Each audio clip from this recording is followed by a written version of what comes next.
मैं ट्रेन के sleeper coach में था, पर बहुत सारे बिना रिजर्वेशन वाले लोग मेरे डिब्बे में थे। मैंने एक भाभी को अपनी बर्थ पर जगह दी। उसके बाद मैंने भाभी का मजा लिया। मैं ट्रेन से जाने की तैयारी कर रहा था। ट्रेन में ऊपर की बर्थ की स्लीपर कोच की मेरी टिकट कंफर्म थी। मैं ठीक टाइम पर स्टेशन पहुंच गया। मेरे पास एक बैग और ओढ़ने बिछाने के लिए चादर थी। ट्रेन अपने टाइम से आई और चल दी। 10 ही मिनट के अंदर ट्रेन में इतनी भीड़ हो गई जैसे और सारी ट्रेनें कैंसिल हो गई हों।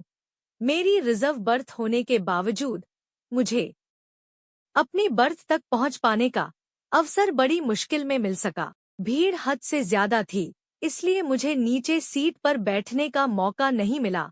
मैं ऊपर की बर्थ पर चला गया। ट्रेन 10 मिनट देरी से चली। गाजियाबाद के करीब ट्रेन पहुंची तो बारिश होना शुरू हो गई। इससे गाजियाबाद से आने वाले लोगों की भीड़ और बढ़ गई।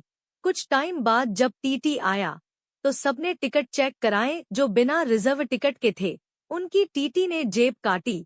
जब टीटी था उसी समय मैं ऊपर की बर्थ से नीचे उतर आया। मुझे सुसु लगी थी।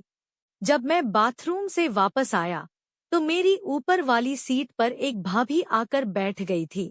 भाभी जवान दिख रही थी। नीचे भीड़ भी ज्यादा थी, तो मैं भी ऊपर अपनी बर्थ पर जाने लगा। वो बोली, ये आपकी सीट है। मैंने हाँ में उत्तर दिया।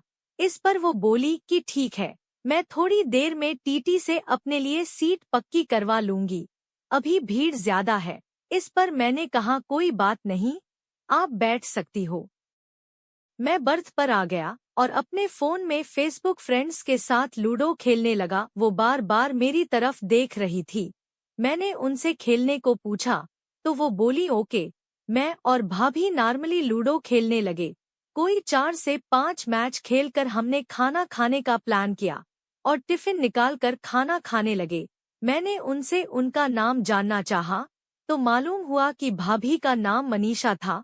जब हम दोनों खेलने के साथ बात कर रहे तभी उन्होंने अपने बारे में बताया था कि वो दिल्ली पेपर देने आई थी। उनके पति की कोई हलवाई की शॉप है। खाना खाने के बाद हम बातें कर रहे थे। करीब 9 बजे के आसपास मैंने पूछा, टीटी आया नहीं और भीड़ भी ज्यादा है, आप कैसे करोगी?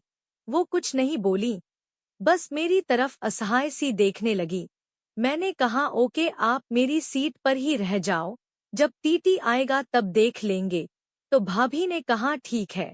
मुझे बिना चादर के नींद नहीं आती, तो मैंने चादर अपने ऊपर कर ली और आधे पैर सीधे करके बैठ गया। वो भी वैसे ही बैठ गईं। जब कंपार्टमेंट की सारी लाइटें बंद हो गईं, तो एकदम घुप्प अंधेरा हो गया। उस डिब्बे की नाइट लैंप खराब थे, कोई भी नाइट लैंप नहीं जल रहे थे। मैंने भाभी से पूछा कि आपको सोना है तो आप सो सकती हो। उनका पैर मेरी तरफ था और मेरा पैर उसकी तरफ था। वो भी लेट गई और मैं भी लेट गया। रात 11 बजे के करीब थोड़ी थोड़ी ठंड लगने लगी तो उन्होंने मेरी चादर को अपने ऊपर कर लिया। मुझे ट्रेन में नींद नहीं आ रही थी, मैं उठा हुआ था। फिर जब भाभी ने अपने पैर सीधे किए और चादर को अपने ऊपर पूरा ढक लिया तो मैं डर गया और हल्का सा खुद को सिकोड़ कर पीछे कर लिया। फिर अचानक से भाभी ने करवट बदल ली। फिर मैंने देखा कि ट्रेन छपरा से सोनपुर के 3 घंटे के सफर में 7 ट्रेन थी।